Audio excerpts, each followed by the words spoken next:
નવસારીના ખેરગામ તાલુકામાં સામૂહિક દુષ્કર્મની ઘટના 12 વર્ષની બાળકી પર શખ્સોએ આચર્યું દુષ્કર્મ પોલીસે હાથ ધરી તપાસ ખેરગામમાં વધુ એક સગીરા પર દુષ્કર્મની ઘટના 13 વર્ષની સગીરા પર 21 વર્ષના યુવકે આચર્યું દુષ્કર્મ પોલીસે હાથ ધરી તપાસ જામનગરમાં 16 વર્ષની સગીરા પર દુષ્કર્મનો મામલો મુખ્ય આરોપીને 1 દિવસના રિમાન્ડ પર મોકલાયો સિટી એ ડિવિઝનમાં નોંધાઈ હતી અપહરણની ફરિયાદ ગુજરાત વિધાનસભાની 8 બેઠકો પર પેટા ચૂંટણીની કવાયત આજે જાહેર થશે ઉમેદવારોના નામ તો આજથી નામાંકન પ્રક્રિયાની કરાશે શરૂઆત પશ્ચિમ રેલવે દ્વારા વધુ 3 સ્પેશિયલ ટ્રેન દોડાવાશે બાંદ્રા ભુજ બાંદ્રા નિઝામુદ્દીન ટ્રેનો દોડશે આ રૂટના મુસાફરોને મળશે મોટી રાહત વિશ્વભરમાં કોરોનાનો સૌથી મોટો ભરડો છેલ્લા 24 કલાકમાં તૂટ્યા તમામ રેકોર્ડ વિશ્વમાં નોંધાયા નવા 3,43,000 કેસ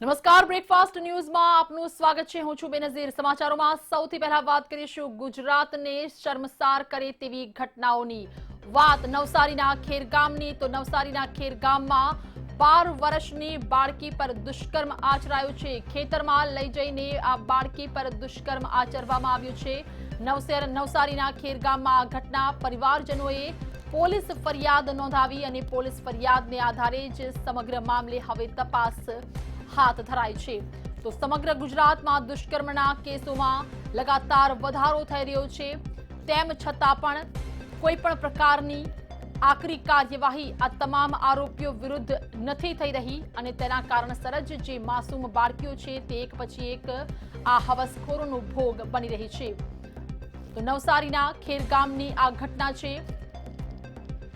કે જ્યાં 12 વર્ષની બાળકી પર દુષ્કર્મ આચરાયું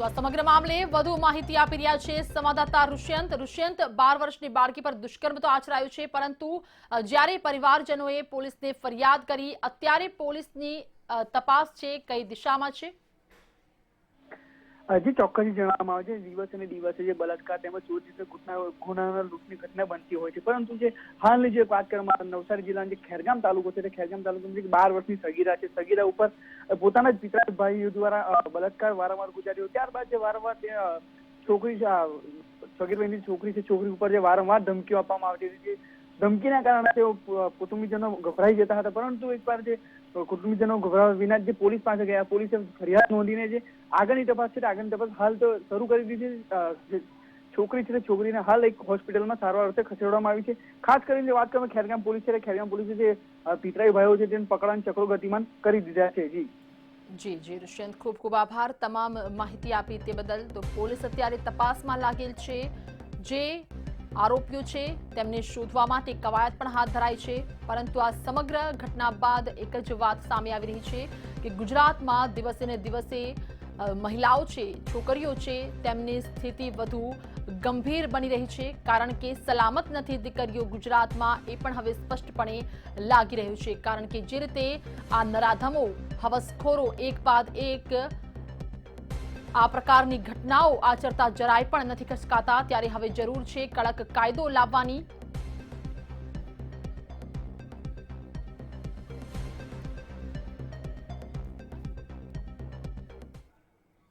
તો વધુ એક ઘટના નવસારીના ખેરગામથી જ જી હા નવસારીના ખેરગામમાં વધુ એક દુષ્કર્મની ઘટના જે રીતે સવારમાં ગુજરાતને શર્મસાર નવસારીને શર્મસાર કરે તેવી આ ઘટના સામે આવી રહી છે ખેરગામ તાલુકામાં વધુ એક બાળકી પર દુષ્કર્મ 13 વર્ષની બાળકી પર નરાધમે આચર્યું છે દુષ્કર્મ 21 વર્ષના નરાધમે આ 13 વર્ષની બાળકીને પીખી નાખી ખેતરમાં લઈ જઈને તેને પણ દુષ્કર્મ આચર્યું છે તો પીડિતાને હોસ્પિટલમાં સારવાર હેઠળ ખસેડાઈ છે પોલીસે ગુનો નોંધ્યો છે અને આરોપીને પકડવા માટે ચક્રો ગતિમાન કર્યા છે તો ગણતરીના કલાકોમાં જ નવસારીમાં 2 ઘટના અને તે પણ નવસારીના ખેરગામની તો ખેરગામ તાલુકામાં વધુ એક આ દુષ્કર્મની ઘટના પહેલા જે ઘટના હતી કે જેમાં 12 વર્ષની બાળકી પર દુષ્કર્મ આચર્યું પરંતુ જે આરોપીઓ હતા તે નાબાલિગ હોવાનું સામે આવી રહ્યું છે પરંતુ આ જે ઘટના સામે આવી રહી છે ગણતરીના કલાકોમાં જ ખેરગામથી આ બીજી ઘટના કે જ્યાં 13 વર્ષની બાળકી પર દુષ્કર્મ આચરાયું છે, પરંતુ અહીં જે શખ્સ છે તે 21 વર્ષનો છે અને આ જ 21 વર્ષના નરાધમે આ દુષ્કર્મ આચર્યું છે। પોસ્કો કલમ હેઠળ ગુનો નોંધાયો છે અને ત્યારબાદ હવે અહીં પણ પોલીસે ચક્રો ગતિમાન કર્યા છે। પોલીસ તપાસમાં લાગેલ છે। આરોપીઓને પકડવા માટે તજવીજ હાથ ધરાઈ છે।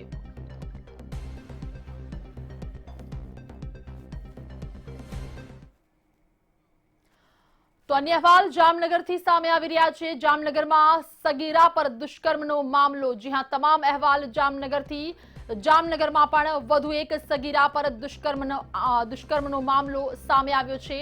આરોપીના 1 દિવસના રિમાન્ડ મંજૂર કરવામાં આવ્યા છે। તો જે જામનગરની ઘટનાથી સમગ્ર જામનગરમાં ચકચાર મચી। સાવંત શાહ ઘટનાનો મુખ્ય આરોપી વધુ રિમાન્ડ પર છે, જ્યારે 2 મદદ કરનાર મિત્રોની પણ ધરપકડ કરવામાં આવી છે। તેમની પણ અત્યારે પૂછપરછ ચાલુ છે।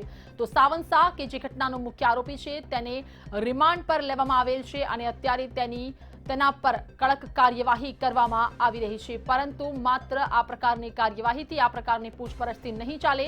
હવે જરૂર છે કોઈ કડક કાયદો લાવવાની, કારણ કે ગુજરાતમાં હવે શર્મસાર બનતી જે ઘટનાઓ છે તેમાં દિન પ્રતિદિન વધારો થઈ રહ્યો છે। ગણતરીના કલાકોમાં અહીં દુષ્કર્મની ઘટનાઓમાં વધારો થઈ રહ્યો છે અને તેના કારણસર જ હવે સરકારે અને તેમજ વધુ કડક કાયદો લાવવાની જરૂર ગુજરાતમાં લાગી રહી છે।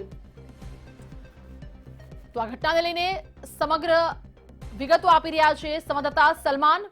સલમાન, સાવંત શાહ ઘટનાનો મુખ્ય આરોપી રિમાન્ડ પર, શું અત્યારે પૂછપરછ દરમિયાન બહાર આવ્યું છે? કઈ દિશામાં પોલીસ તપાસ? બેનજી, સૌપ્રથમ તો જે રીતે ગત સપ્તાહ દરમિયાન જે રીતે જામનગર જિલ્લામાં 4 જેટલી દુષ્કર્મની ફરિયાદ નોંધાઈ છે તેને લઈને જિલ્લો છે તે ક્યાંક રાજ્યભરમાં પણ બદનામ થયો છે। જે રીતે જામનગરમાં રહેતા એક પરિવારની જે 17 વર્ષીય સગીર પુત્રી છે કે જે ગત 5 તારીખના રોજ સાવન નામનું જે યુવક છે તે તેને ભગાડી ગયો હોવાનો બનાવ બહાર આવ્યો હતો। જેમાં જે રીતે પરિવારજનોની ફરિયાદ પરથી પોલીસે સાવન મનોજભાઈ શાહ સામે જે અપહરણ અને પોસ્કો એક્ટ હેઠળ ગુનો નોંધ્યો છે, જેની શોધખોળ હાથ ધરવામાં આવી હતી। જે દરમિયાન જે અપહરણકાર છે સાવંત તે સગીરા સાથે કચ્છના ખીરોઈ પંથકમાંથી પોલીસને મળી આવ્યો હતો અને જે રીતે પોલીસે આરોપીને કોવિડ ટેસ્ટ સહિતની તમામ જે કાર્યવાહી કર્યા બાદ તેની ધરપકડ કરી હતી અને પ્રાથમિક પૂછપરછ પણ હાથ ધરી હતી। તેમાં ભોગ 10 જે સગીરા છે તેના પર દુષ્કર્મ આચર્યું હોવાનું પણ ખુલ્યું હતું। આથી પોલીસે દુષ્કર્મનો જે કલમનો ઉમેરો પણ કરવામાં આવ્યો હતો અને પોલીસે આરોપી સાવંતને મદદગારી મામલે તેના 2 મિત્ર છે યશ લાલવાણી અને યોગરાજસિંહ જાડેજા, આ બંનેની પણ અટકાયત કરવામાં આવી છે। ગઈકાલે જે રીતે પોલીસે આ મુખ્ય આરોપીને કોર્ટમાં રજૂ કરતા આરોપીના 1 દિવસના જે રિમાન્ડ છે તે મંજૂર થયા છે અને પોલીસે વધુ તપાસ હાથ ધરી છે। જી સલમાન, ખૂબ ખૂબ આભાર તમામ માહિતી આપી તે બદલ। તો મુખ્ય આરોપી તો પોલીસ પકડમાં જ છે, રિમાન્ડ પર છે, પરંતુ સાથે સાથે તેના 2 મિત્રો હતા તે પણ અત્યારે પોલીસને ઝડપે છે અને અત્યારે પોલીસ તેમની પૂછપરછ કરી રહી છે। તો જામનગરની આ સમગ્ર ઘટના, જે રીતે અત્યારે નવસારીથી અહેવાલ આવ્યા, નવસારીના ખેર ગામમાં 2 બાળકીઓ પર દુષ્કર્મ, ત્યાં જ જામનગરથી જે રીતે અત્યારે ચર્ચાના ચકટોળે છે જામનગરમાં, કારણ કે દુષ્કર્મની ઘટના ઘટી અને આ સાથે જ જે આરોપીઓ છે તે પણ અત્યારે પોલીસની પકડમાં છે। પરંતુ આ તમામ આરોપીઓ વિરુદ્ધ કેવા પ્રકારની હવે કાર્યવાહી છે તેના પર તમામ લોકોની નજર રહેલી છે, કારણ કે હવે જે ગુજરાતની જનતા છે તે પણ રોષમાં ભરાયેલી છે। નવસારી અને જામનગર આ બંનેના દ્રશ્યો અત્યારે આપ જોઈ રહ્યા છો, પોલીસ સ્ટેશનના દ્રશ્યો કે જ્યાં ફરિયાદ નોંધાવવામાં આવી છે। નવસારીના ખેર ગામમાં ગણતરીના કલાકોમાં જ 2 દુષ્કર્મની ઘટના અને તે પણ 12 અને 13 વર્ષની બાળકી પર આ દુષ્કર્મ આચરાયું છે। ત્યાં જ જામનગરમાં જે ઘટના ઘટી હતી, અત્યારે 4 કોર માત્ર જામનગરમાં આ ઘટનાને લઈને ચર્ચા ચાલી રહી છે, પરંતુ જે આરોપીઓ અત્યારે પોલીસ પકડમાં છે, પોલીસના જબ્બેમાં છે, ત્યારે સવાલ છે કે તેમને કેવી કાર્યવાહી તેમના પર થશે।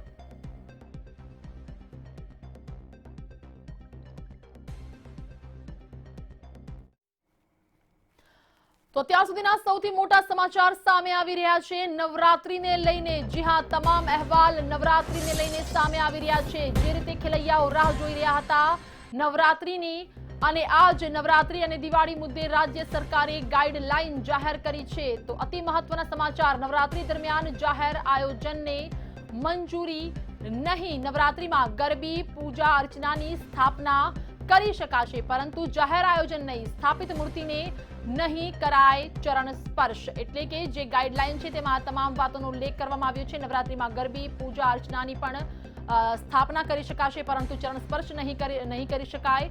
તો સમગ્ર વાતો જે છે તે રાજ્ય સરકારની ગાઈડલાઈનમાં જાહેર કરવામાં આવી છે। તો નવરાત્રી દરમિયાન જે રીતે જાહેર આયોજનો થતા હોય છે, પાર્ટી પ્લોટમાં ગરબા થતા હોય છે, જાહેર સ્થળો પર ગરબા થતા હોય છે, તેમના માટે સ્પષ્ટપણે ના પાડવામાં આવી છે, પરંતુ જે મૂર્તિ છે, ગરબી છે, પૂજા અર્ચનાની સ્થાપના તમામ લોકો કરી શકશે। એટલે કે ક્યાંક વાત શેરી ગરબાને લઈને અટકી છે કે શેરી ગરબામાં જે રીતે માતાની મૂર્તિનું સ્થાપના કરવામાં આવતું હોય છે અને તે જ સ્થાપના આ વર્ષે પણ કરી શકાશે, પરંતુ ચરણ સ્પર્શ નહીં કરી શકાય સ્થાપિત મૂર્તિને। તો તમામ ગાઈડલાઈન રાજ્ય સરકારની જાહેર કરવામાં આવી છે નવરાત્રી અને દિવાળીને લઈને। વધુ માહિતી માટે જોડાઈ ચૂક્યા છે સંવાદદાતા કામેશ। રાજ્ય સરકારની ગાઈડલાઈન નવરાત્રી અને દિવાળીને લઈને શું છે વધુ વિગતો, શું છે વધુ માહિતી આ ગાઈડલાઈનમાં? જે ચોક્કસથી આપણે જણાવી દઉં કે સૌથી મહત્વના અને મોટા સમાચાર અત્યારે સામે આવી રહ્યા છે ને તે આવી રહ્યા છે કે નવરાત્રી અને દિવાળીના તહેવારોને લઈને રાજ્ય સરકાર દ્વારા ખાસ ગાઈડલાઈન જાહેર કરી દેવામાં આવી છે। મંતવ્ય ન્યૂઝના દર્શકો સુધી સૌથી મહત્વપૂર્ણ સમાચાર અત્યારે પહોંચી રહ્યા છે અને ખાસ કરીને જો નવરાત્રીની વાત કરવામાં આવે તો નવરાત્રીને હવે માત્ર ગણતરીના દિવસો બાકી છે, ત્યારે રાજ્ય સરકારે હાલ ગાઈડલાઈન શરૂ કરી છે। આ ગાઈડલાઈન જાહેર કરી છે ને તેનો અમલ જે છે એ 16મી ઓક્ટોબરથી કરવાનો રહેશે। આ બાબતને લઈને સૌથી મોટા સમાચાર એ આવી રહ્યા છે કે નવરાત્રીને લઈને રાજ્યમાં કોઈ પણ ગરબાના જાહેર આયોજન કરી શકાશે નહીં। આ ઉપરાંત નવરાત્રી દરમિયાન જાહેરમાં ખુલ્લી જગ્યાએ ગરબી અને મૂર્તિની જે સ્થાપના અને પૂજા આરતી કરી શકાશે, પરંતુ ફોટા કે મૂર્તિને ચરણ સ્પર્શ નહીં કરી શકાય ને આ સાથે જ પ્રસાદનું પણ વિતરણ નહીં કરી શકાય। આ પણ એક મહત્વના સંકેત રાજ્ય સરકારે અત્યારે જાહેર કર્યા છે અને જેના માટે થઈને સ્થાનિક વહીવટી તંત્રની મંજૂરી લેવી પણ આવશ્યક રહેશે। આ ઉપરાંત બીજા પણ મહત્વના સમાચાર એ સામે આવી રહ્યા છે વિંજર કે 200થી વધુ વ્યક્તિઓ એકત્રિત થઈ શકશે નહીં, તેમજ આ કાર્યક્રમનો જે સમય જે હશે 1 જ કલાકનો હશે। એટલે તમામ જે કોવિડ ગાઈડલાઈન જે છે તેનું પણ પાલન કરવાનું રહેશે। અને આ ઉપરાંત મહત્વની વાત એ પણ છે કે કન્ટેનમેન્ટ ઝોન સિવાયના જે વિસ્તારોમાં સામાજિક, શૈક્ષણિક, રમતગમત, મનોરંજન અને સાંસ્કૃતિક પ્રવૃત્તિઓ જે છે તેના પણ કેટલાક ધાર્મિક સમારોહના આયોજનમાં ચોક્કસ શરતોને આધીન પરવાનગી આપવામાં આવશે। આ ઉપરાંત મહત્વની વાત એ પણ છે કે મેં અગાઉ આપને જણાવ્યું તેવી રીતના કોવિડ ગાઈડલાઈનનું સંપૂર્ણપણે પાલન કરવાનું રહેશે। એટલે તદુપરાંત 6 ફૂટની દૂરી સાથે ફિઝિકલ ડિસ્ટન્સ અને તે માટે ફ્લોરનું માર્કિંગ પણ કરવાનું રહેશે। આ ઉપરાંત મહત્વની વાત એ સામે આવી રહી છે કે કોવિડ ગાઈડલાઈનની જો વાત કરવામાં આવે તો થર્મલ સ્કેનર, સેનિટાઈઝર, ઓક્સીમીટરની સુવિધા સહિત જે પણ યોગ્ય જે પણ ગાઈડલાઈન સરકાર દ્વારા કોવિડ ગાઈડલાઈન જાહેર કરવામાં આવી છે તેનું પણ પાલન કરવાનું રહેશે। આ ઉપરાંત હેન્ડવોશ અને સેનિટાઈઝરની સુવિધાનો તમામે ફરજિયાતપણે અમલ કરવાનો રહેશે। અને મહત્વની વાત એ પણ છે કે જે બાળકોની વાત કરવામાં આવે અને વયસ્ક નાગરિકોની વાત કરવામાં આવે તો તે લોકો આવા સમારંભમાં ભાગ ન લે તે પણ સરકાર દ્વારા ખાસ તેવું એક સૂચન કરવામાં આવ્યું છે। આ ઉપરાંત બીજી આપને એ પણ જાણકારી આપી દઉં કે નવરાત્રી સિવાયના જે પણ અન્ય મોટા તહેવારો છે તેને લઈને પણ રાજ્ય સરકારે ગાઈડલાઈન જાહેર કરી છે ને તેની જો વાત કરવામાં આવે તો લગ્ન સમારંભ જેવી ઉજવણી જે છે તેમાં 100 વ્યક્તિઓ ભાગ લઈ શકશે। આ ઉપરાંત મૃત્યુ બાદની જે અંતિમ ક્રિયા જે છે અને ધાર્મિક વિધિ છે તેમાં પણ મહત્તમ 100 વ્યક્તિઓની મર્યાદા રહેશે। એટલે જો તહેવારોની જો વાત કરવામાં આવે તો દુર્ગા પૂજા, દશેરા, દિવાળી, જે નૂતન વર્ષ છે, ભાઈબીજ છે, શરદ પૂર્ણિમા, દિવાળીના જે તહેવાર છે તે ઉત્સવો જે છે એ લોકો ઘરમાં પરિવાર સાથે ઉજવે તેવી પણ એક સલાહ આપવામાં આવી છે, કારણ કે કોરોના હજી ગયો નથી ને કોરોના કેસીસમાં વધારો થઈ રહ્યો છે। આ ઉપરાંત હજી સુધી કોરોનાની દવા શોધાઈ નથી, માટે જ કોવિડ ગાઈડલાઈનનું પાલન કરવા પણ રાજ્ય સરકારે સ્પષ્ટ નિર્દેશ કર્યો છે અને તેને લઈને મહત્વની બાબત સામે આવી રહી છે। જી કામેશ, ખૂબ ખૂબ આભાર તમામ માહિતી આપી, અપડેટ્સ આપ્યા તે બદલ। તો રાજ્ય સરકારની આ ગાઈડલાઈન નવરાત્રી અને ખાસ દિવાળીને લઈને જાહેર કરવામાં આવી છે, જેમાં સ્પષ્ટપણે વાત કરવામાં આવી છે કે જાહેર સ્થળો પર જાહેર જે આયોજન થતા હોય છે તે આ વર્ષે આયોજન નહીં થાય, પરંતુ માત્ર ગરબી અને જે પૂજા અર્ચના થતી હોય છે તેની સ્થાપના કરવામાં આવશે, એટલે કે તમામ આયોજકો માતાજીની પૂજા કરી શકશે, અર્ચના કરી શકશે, પરંતુ ચરણ સ્પર્શ નહીં કરવામાં આવે. સાથે સાથે જ જે પ્રસાદ વિતરણ છે તેના પર પણ રોક લગાવવામાં આવી છે. તો આજ વિશે વધુ માહિતી આપવા માટે જોડાઈ ચૂક્યા છે અમારા સંવાદદાતા ભાવેશ. ભાવેશ, એક તરફ ખેલૈયાઓનો થનગનાટ છે, રાહ જોવાઈ રહી છે કે ક્યારે સ્પષ્ટપણે ચોક્કસ રીતે મંજૂરી મળે સરકાર તરફથી, કારણ કે શેરી ગરબા કરવા માટે પણ લોકો અત્યારે થનગનાટ કરી રહ્યા છે. ત્યાં જ આ ગાઈડલાઈન, શું કહેશો? બેનજીર, ખાસ કરીને વાત કરીએ તો રાજ્ય સરકારે જે માર્ગદર્શિકા બહાર પાડી છે અને ખાસ કરીને જો વાત કરીએ તો આવનાર જે તહેવારો છે જેમાં નવરાત્રી, દિવાળી, શરદ પૂનમ સહિતના જે તહેવારો આવી રહ્યા છે તેમાં સૌથી મહત્વનું છે કે નવરાત્રી તહેવારમાં મોટી સંખ્યામાં લોકો ગરબા ખેલવા માટે એકત્રિત થતા હોય છે, ત્યારે તે તમામ બાબતોને ધ્યાનમાં રાખીને જે રાજ્ય સરકારે માર્ગદર્શિકા બહાર પાડી છે તેમાં ખૂબ જ મહત્વના અને અગત્યના મુદ્દાઓ પર જો નજર કરીએ તો જે પ્રકારે દર વર્ષે ગરબા મોટા આયોજન થતા હોય છે તેવા મોટા ગરબાના આયોજનને આ વર્ષે મંજૂરી આપવામાં નથી આવી, અને તે સિવાય જે ગાઈડલાઇન્સ બહાર પાડવામાં આવી છે તેમાં શેરીમાં ખાસ કરીને જે પ્રકારે માતાજીની મૂર્તિ હોય કે પછી તેમનો ફોટો હોય તે મૂકી શકાશે, પરંતુ તેને અડી શકાશે નહીં, અને સાથોસાથ કોઈ પણ પ્રકારે પ્રસાદી પણ વેચવામાં નહીં આવે તેવું સૂચન કરાયું છે. ખાસ કરીને દર વર્ષે જે પ્રકારે મોટી સંખ્યામાં અમદાવાદમાં અલગ અલગ શેરીઓમાં ગરબા યોજાતા હોય છે, ત્યારે આ વર્ષે એક સાથે 200 કરતાં વધુ લોકોને એકઠા ન થવાનું પણ સૂચન આપી દેવાયું છે. અને ખાસ કરીને જો વાત કરીએ તો જે પ્રકારે આ સમગ્ર માહિતીઓ અત્યારે સામે આવી રહી છે, થોડાક દિવસો પહેલા જે પ્રકારે સમાચારો સામે આવ્યા હતા કે કોરોનાનો કહેર દેશમાં ધીમે ધીમે ઘટી રહ્યો છે, અને જો તહેવારોમાં લોકો ધ્યાન રાખશે તો ચોક્કસથી ડિસેમ્બર અને જાન્યુઆરીના અંત સુધીમાં કોરોનાના કેસોમાં ખૂબ જ ઘટાડો થશે. પરંતુ હવે જોવાનું એ રહે છે કે રાજ્ય સરકારની ગાઈડલાઇન્સ બહાર હવે જે પ્રકારે અમદાવાદ અને રાજ્યમાં કયા પ્રકારે શેરીઓમાં ગરબા થાય છે અને થાય છે કે કેમ, તે સૌથી મોટો સવાલ છે. કારણ કે થોડાક દિવસો પહેલા એવી પણ માહિતીઓ સામે આવી હતી કે લાઉડ સ્પીકર દ્વારા ગરબા યોજી શકાશે, પરંતુ અત્યારે જે ગાઈડલાઇન્સ બહાર પાડવામાં આવી છે તેમાં જે પ્રકારે સૂચનો આપવામાં આવ્યા છે ત્યારે તે સૂચનોના આધારે હવે લોકો શેરી ગરબા યોજશે કે કેમ, તે સૌથી મોટો સવાલ છે. પરંતુ આજે તમામ નાની મોટી છૂટછાટો આપવામાં આવી છે તે આપણે રોકવા માંગીશ. આપણી સાથે ગરબા આયોજક અભિલાષ ઘોડા જોડાયા છે. અભિલાષજી, એક સારા સમાચાર, મોટા સમાચાર પણ કહી શકાય, પરંતુ જે નવી ગાઈડલાઈન જાહેર કરવામાં આવી છે, કેટલા સંતુષ્ટ છો આપ આ નવી ગાઈડલાઈનથી? જાહેર સુખાકારી માટે સરકારે કદાચ આયોજન કર્યું હોય તો એની સામે કોઈ વાંધો નથી. સરકારનો નિર્ણય અને રાજ્યના આરોગ્ય વિભાગનો જે નિર્ણય છે એ નિર્ણય સર્વોપરી છે, એને સ્વીકારીએ છીએ. પરંતુ રાજકીય રેલીમાં પણ આનું જો ચુસ્તપણે પાલન થાય તો હું એવું માનું છું કે તટસ્થ નિર્ણય ગણાશે, પરંતુ આવનારી ચૂંટણીમાં આનું પાલન કેવી રીતે થાય છે આપણે જોવાનું. એટલે કે ક્યાંક ને ક્યાંક તમે ઓબ્જેક્ટ કરી રહ્યા છો. એક તરફ બિહારમાં તો રેલીઓ કરવાની મંજૂરી આપી દીધી છે, અને હવે ગુજરાતમાં પણ પેટા ચૂંટણીને લઈને ધમધમાટ જોવા મળી રહ્યો છે. ત્યાં જ નવરાત્રીમાં માત્ર ને માત્ર ઓછી સંખ્યા કેમ? સવાલ એ જ આવે છે. 200 જણની વાત હતી, એની સામે ધીમે ધીમે કરીને સાવ રદ કરવાની જે વાત આવી, અને રાજકીય રેલીમાં આના માટે સ્પેશિયલ ગૃહ વિભાગે રાતોરાત ગાઈડલાઈન બહાર પાડવી પડે અને એને છૂટ આપવામાં આવે, આ બે વિરોધાભાસ સમજાય એવા નથી. પણ છતાં રાજ્ય સરકારનો નિર્ણય છે એ સર્વોપરી છે, જેને અમે સ્વીકારીએ છીએ. જી જી, ખેલૈયાઓ માટે તો એક મોટી રાહત, અને જે નાના નાના તમામ આ નવરાત્રી સાથે સંકળાયેલા લોકો છે, જે હર હંમેશ જેમાં સંગીતકાર આવી ગયા કે પછી અન્ય તમામ આ ઉદ્યોગો સાથે જોડાયેલા લોકો છે, એમના માટે પણ આ એક રાહતના સમાચાર કહી શકાય. રાહતના તો નથી, કારણ કે ખેલૈયાઓ માટે કોઈ પણ સિંગર કે પરફોર્મન્સ જે લાઈવ મ્યુઝિક ના હોય ત્યાં સુધી રમવું અઘરું છે, અને લાઈવ મ્યુઝિકને મંજૂરી આપવામાં આવી નથી. ઓકે ઓકે જી અભિલાષજી, આભાર અમારી સાથે જોડાયા, વાતચીત કરી તે બદલ. તો ક્યાંક ને ક્યાંક નુકસાન તો છે જ. માત્ર ખેલૈયાઓ જે છે તે પોતાના શેરીમાં કે સોસાયટીઓમાં આ ગરબા રમી શકશે, ગરબે ઘૂમી શકશે, પરંતુ જે લાઈવ મ્યુઝિક હોય છે તેને પરમિશન નથી મળી. એટલે કે જે નવી ગાઈડલાઈન છે તેમાં આ વાતનો કોઈ પણ પ્રકારનો ઉલ્લેખ નથી કરવામાં આવ્યો.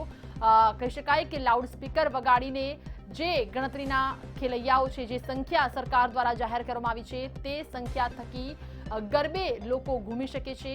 અને જે નવી ગાઈડલાઈનમાં વાત થઈ છે કે માત્ર ને માત્ર મૂર્તિ ની સ્થાપના કરી શકાશે, પૂજા અર્ચના કરી શકાશે, પરંતુ તેને ચરણ સ્પર્શ નહીં કરી શકાય. તો સમગ્ર ઘટના વિશે વધુ ચર્ચા કરવા માટે જોડાય છે મારા સંવાદદાતા ભાવેશ. જે રીતે અત્યારે અભિલાષજી સાથે વાત થઈ, અહીં એક મોટું નુકસાન તો છે જ, કારણ કે દર વર્ષની જેમ આયોજક જે યોજના કરવામાં આવતી હોય છે તે પ્રકારની યોજના નથી, પરંતુ ક્યાંક ને ક્યાંક નિરાશા પણ સામે આવી રહી છે કે સંખ્યા કેમ આટલી ઓછી. ખાસ કરીને બેનજીર, જે પ્રકારે અત્યારની સ્થિતિ છે, કોરોનાના કેસો જે પ્રકારે વધી રહ્યા છે, ત્યારે સરકારે એસઓપીના પાલન સાથે તમામ જે તહેવારો છે તેનું આયોજન કરવાનું સૂચન કર્યું છે. ખાસ કરીને વાત કરીએ તો 65 વર્ષથી વધુ ઉંમરના જે વૃદ્ધો છે તેમને આ પ્રકારના આયોજનોમાં સમાવેશ કરવા દેવામાં નહીં આવે તેવું પણ સૂચન કરાયું છે. 10 વર્ષથી નાના બાળકો છે તેમને પણ કોરોનાનો સંક્રમણ થવાનો ભય સૌથી વધુ હોય છે, એટલે કે 65 વર્ષથી વધુ અને 10 વર્ષથી નાના ઉંમરના જે લોકો છે તેમને આજે મોટા આયોજનો છે જેમાં 200 લોકો એકઠા થઈ શકે તેવું છે તેવા કાર્યક્રમોમાં ન આવવા માટે સૂચન કરાયું છે. સાથે સાથે વાત કરીએ તો લાઈવ ઓર્કેસ્ટ્રા કે પછી લાઈવ પ્રોગ્રામ કોઈ પણ પ્રકારનું નહીં યોજી શકાય. માત્ર ને માત્ર ડીજે સ્પીકર ઉપર જ ગરબાના તાલે લોકો ઝૂમી શકશે, અને તે પણ માત્ર 1 કલાક માટે. એટલે કે આ તમામ બાબતોને ધ્યાનમાં રાખીને હવે આ નવરાત્રી ખૂબ જ રસપ્રદ બની રહેશે તે હાલમાં લાગી રહ્યું છે. જી ભાવેશ, પરંતુ જે ગાઈડલાઈન જાહેર થઈ છે, એક તરફ 200 લોકોને ગરબા રમવા માટે મંજૂરી આપવામાં આવી છે, પરંતુ ત્યાં જે સમય મર્યાદા છે તે માત્ર 1 કલાકની છે. કેવી રીતે શક્ય રહેશે માત્ર 1 કલાકની અંદર ગરબા? એટલે ચોક્કસ ગરબા તો નહીં જ થાય. ચોક્કસથી બેનરજી, જે પ્રકારના અત્યારના અહેવાલો છે તેને જોતા ખાસ કરીને આપણે કહી શકાય કે આજે 1 કલાકનો સમયગાળો આપવામાં આવ્યો છે તે ખૂબ જ ઓછો છે. તે માત્ર ને માત્ર માતાજીની પૂજા આરાધનામાં એટલો સમય નીકળી જતો હોય છે, કારણ કે આરતી ખૂબ જ લાંબી ચાલતી હોય છે અને આરતી પછીની જે પ્રક્રિયાઓ છે તેમાં જ અડધો કલાક કરતાં વધુ સમય નીકળી જતો હોય, ત્યારે ખેલૈયાઓ 1 કલાકના સમયગાળામાં ગરબા કઈ રીતે રમશે, ગરબા કઈ રીતે કરશે, તે સૌથી મોટો સવાલ ઊભો થઈ રહ્યો છે. ત્યારે હાલમાં આ જે સ્થિતિ ઊભી થઈ છે તેને જોતા ચોક્કસથી કહી શકાય કે સરકારનો આ નિર્ણય માત્ર ને માત્ર તહેવારોને કાયદા પૂરતો લોકો સુધી પહોંચાડવાનો એમનો હેતુ છે, અને આ જે કાયદો અને સૂચન આજે પાડવામાં આવ્યા છે તેના કારણે માત્ર ને માત્ર ગુજરાતના જે લોકો છે, જે ગરબા ખેલૈયાઓ છે તેમને. ભાવેશ, આપને રોકવા માંગીશ. આપણી સાથે નાયબ મુખ્યમંત્રી નીતિન પટેલ જોડાયા છે. નીતિનજી, નવી ગાઈડલાઈન, પરંતુ લોકો ક્યાંક ને ક્યાંક ચોક્કસ અસંતુષ્ટ થશે 1 કલાકના સમયથી. તમે કઈ ચેનલમાંથી બોલો છો? જી નીતિનજી, મંતવ્ય ન્યૂઝમાંથી હું બોલું છું. હા બોલો. હા નીતિનજી, ગાઈડલાઈન જાહેર કરવામાં આવી છે નવરાત્રી અને દિવાળીને લઈને, પરંતુ નવરાત્રીમાં માત્ર 1 કલાકના સમયની વાત આવે છે, અને આ જ સમય પર ક્યાંક ને ક્યાંક ખેલૈયાઓ છે, લોકો છે, તેમની નારાજગી, તેમનો જે અસંતોષ છે તે સામે આવી શકે છે. નવરાત્રીનો મહોત્સવ એ માતાજીની પૂજા અર્ચના આરતી એના માટે સદીઓથી જાણીતો છે, અને એને આપણે યથાવત રાખ્યું છે. જ્યાં ગરબા થતા હતા એ જગ્યા ઉપર સ્વાભાવિક છે માતાજીની મૂર્તિ પધરાવતા હોય છે, ગરબી પધરાવતા હોય છે, અને એની સેવા પૂજા આરતી બધું થતું હોય છે. એ બધું કરવાની આપણે મંજૂરી આપી છે, એટલે કોઈ પણ જાતનો કોઈ પ્રશ્ન રહેતો નથી. ધાર્મિક ભાવના જાળવવાનો અમે સંપૂર્ણ પ્રયત્ન કર્યો છે. તો 1 કલાકની પરમિશન આપી છે, પરંતુ સામે 200 જણા આ ગરબામાં ભાગ લઈ શકશે, 200 લોકોને મંજૂરી પણ આપવામાં આવી છે, એટલે કેવી રીતે મેનેજ લોકો કરશે? જો હજારો સ્થળોએ ગુજરાતમાં હું માનું છું 50,000 સ્થળે ગરબાને આરતી થતા હોય, કે બધા કઈ ભેગા ના થાય, પોતપોતાના વિસ્તાર પૂરતું હોય. એટલે આમાં કઈ હજારો લોકો ભેગા થતા તો ક્યાંય નથી થતા, પોતપોતાના વિસ્તારમાં, સોસાયટીમાં કે મહોલ્લામાં હોય છે. સંખ્યા ઉપર કોઈ પ્રતિબંધ નથી, સંખ્યા ઉપર કોઈ પ્રતિબંધ નથી. એટલા ગરબા જ્યાં જે કરાતા હોય એ બધી જગ્યાએ આ મૂર્તિ પ્રતિષ્ઠા બધું કરી શકાશે. જી નીતિનજી, જ્યારે કોવિડ ગાઈડલાઈનનું પાલન નહીં થાય તો કેવા પ્રકારના પગલાં લેવામાં આવશે? કારણ કે આપે ગાઈડલાઈન તો જાહેર કરી છે, લોકો ગરબા પણ ઘૂમશે, પરંતુ કયા પ્રકારના પગલાં લેવામાં આવશે? તો નાયબ મુખ્યમંત્રી નીતિન પટેલ જોડાયા હતા મંતવ્ય ન્યૂઝ સાથે, અને મંતવ્ય ન્યૂઝ સાથેની વાતચીતમાં ડેપ્યુટી સીએમએ નિવેદન આપ્યું છે કે 200 લોકો જેટલા ખેલૈયાઓ જે છે, 200 જેટલા ખેલૈયાઓ ગરબે ઘૂમી શકશે, પરંતુ માત્ર ને માત્ર 1 કલાક દરમિયાન. એટલે કે હવે તમામ જે ખેલૈયાઓ છે, તમામ માના ભક્તો છે એ લોકોએ માત્ર 1 કલાકમાં જ માની આરાધના કરવાની રહેશે, સાથે સાથે જ પૂજા અર્ચના પણ કરવાની રહેશે અને જે ખેલૈયાઓ છે તેમને પણ એ જ 1 કલાક દરમિયાન ગરબે ઘૂમવાનું રહેશે। પરંતુ આ તમામ વચ્ચે સવાલ એ થાય છે કે જો કોવિડ ગાઈડલાઈનનું અહીં ઉલ્લંઘન થશે તો તેની સામે કેવા પગલાં લેવામાં આવશે, કારણ કે રાત્રિનો સમય, શું એ સમયે પોલીસ અલગ અલગ શેરીઓમાં જશે, શું એ પ્રકારે એ સમયે એએમસીના જે કર્મચારીઓ છે તે અલગ અલગ સ્થળે જશે।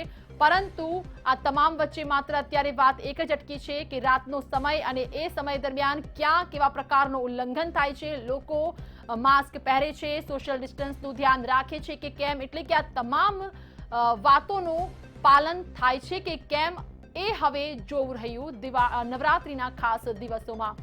તો એક તરફ 1 કલાકની મંજૂરી, બીજી બાજુ 200 જેટલા ખેલૈયાઓ ગરબે ઘૂમી શકશે, માની આરાધના કરી શકશે, પૂજા અર્ચના કરી શકશે, માતાની મૂર્તિનું સ્થાપન પણ કરી શકશે, પરંતુ ચરણ સ્પર્શ નહીં કરવામાં આવે। સાથે સાથે જ જે પ્રસાદી છે તે પણ પ્રસાદીનું વિતરણ પણ નહીં કરવા માટે સ્પષ્ટપણે કહેવામાં આવ્યું છે।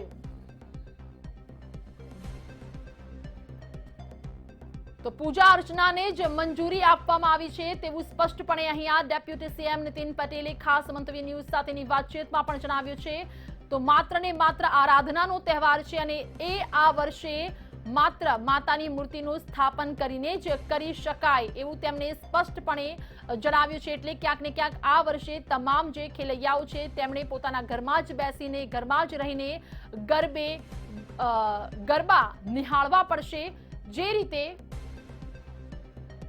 લોકો આતુર હતા કે સરકાર તરફથી કોઈ નિર્ણય જાહેર કરવામાં આવશે, મોટો નિર્ણય જાહેર કરાશે, પરંતુ અત્યારે જે રીતે ડેપ્યુટી સીએમ નીતિન પટેલે નિવેદન આપ્યું છે મંતવ્ય ન્યૂઝ સાથેની વાતચીતમાં, તેમણે સ્પષ્ટપણે જણાવ્યું છે કે માત્ર પૂજા અર્ચનાને જ મંજૂરી અપાઈ છે અને આ પૂજા અર્ચનામાં સોસાયટીના, ફ્લેટના કે શેરીઓના જે લોકો છે તે ભેગા થઈ શકે છે અને માતાજીની પૂજા અર્ચના કરી શકે છે। તો પૂજા અર્ચનાને જ મંજૂરી અપાઈ છે, પરંતુ માની જે મૂર્તિ છે તેના ચરણ સ્પર્શ નહીં કરી શકાય। સાથે સાથે જ જે પ્રસાદીનું વિતરણ થતું હોય છે એ પણ આ વર્ષે નહીં કરવામાં આવે, કારણ કે કોરોના કાળ ચાલી રહ્યો છે અને આ જ કોરોના કાળમાં વધુ સંક્રમણ ન વધે તેનું ખાસ ધ્યાન રાખવામાં આવ્યું છે। એટલે કે ક્યાંક ને ક્યાંક અહીં ડેપ્યુટી સીએમના જે સંકેત છે તે સ્પષ્ટ થઈ રહ્યા છે। 1 કલાકનો સમય અને તે આ તમામ 1 કલાકનો સમય પૂજા અર્ચનાને લઈને છે, એમાં ચોક્કસ ગરબા શક્ય નથી। એટલે જે ખેલૈયાઓ રાહ જોઈ રહ્યા હતા શેરી ગરબાને લઈને પણ, પરંતુ આ વર્ષે લાગી રહ્યું છે કે એ પણ શક્ય નથી, કારણ કે જે 1 કલાકનો સમય સરકાર દ્વારા આપવામાં આવ્યો છે તે માત્ર ને માત્ર પૂજા અર્ચનાને લઈને છે અને આ જ પૂજા અર્ચનાની મંજૂરી સરકાર દ્વારા આપવામાં આવી છે। જે નવી ગાઈડલાઈન છે તેમાં આ મંજૂરી આપવામાં આવી છે। તો ફરી એકવાર અમારી સાથે જોડાયા છે સંવાદદાતા ભાવેશ। 1 કલાકની મંજૂરી અને તે પણ માત્ર માતાજીની પૂજા અર્ચના કરવા માટે, આરાધના માટે, તેવું સ્પષ્ટપણે ડેપ્યુટી સીએમ નીતિન પટેલે અત્યારે મંતવ્ય ન્યૂઝ સાથેની વાતચીતમાં જણાવ્યું। એટલે ચોક્કસ અહીં નિરાશા ખેલૈયાઓ માટે।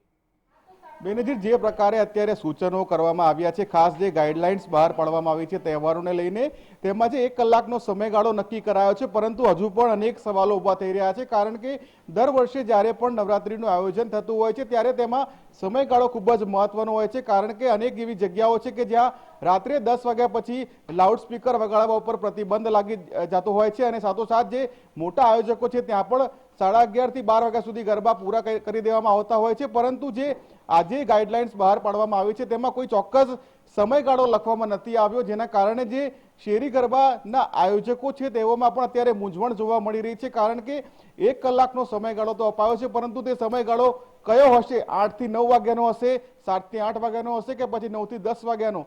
આ બાબતે આજે જે મૂંઝવણ છે તેને લઈને જે શેરી ગરબાના આયોજકો છે તે અત્યારે ચિંતામાં જોવા મળી રહ્યા છે। જી ભાવેશ, ખૂબ ખૂબ આભાર તમામ માહિતી આપી, અપડેટ્સ આપ્યા તે બદલ। તો ક્યાંક ને ક્યાંક શેરી ગરબાના જે આયોજકો છે તે એક આશ લગાવીને બેઠા હતા કે ક્યારે સરકારની નવી ગાઈડલાઈન બહાર આવશે, જેમાં કોઈને કોઈ સારા સમાચાર પણ આવી શકે છે, પરંતુ અત્યારે જે વાત સામે આવી છે, નવી ગાઈડલાઈન જાહેર થઈ છે, જેમાં માત્ર ને માત્ર 1 જ કલાકની મંજૂરી અને તે પણ માતાજીની પૂજા અર્ચના માટે આપવામાં આવી છે, એટલે કે ગુજરાતમાં ગરબાનું આયોજન બિલકુલ અશક્ય દેખાઈ રહ્યું છે। 200 થી વધુ વ્યક્તિઓ એકત્રિત થઈ શકશે નહીં, અને તે પણ માત્ર ને માત્ર માતાજીની આરાધના માટે। તો સાથે જ બ્રેકફાસ્ટ ન્યૂઝમાં અત્યારે બસ આટલું જ। વધુ સમાચાર માટે આપ જોતા રહો મંતવ્ય ન્યૂઝ www.mantavynews.com પર।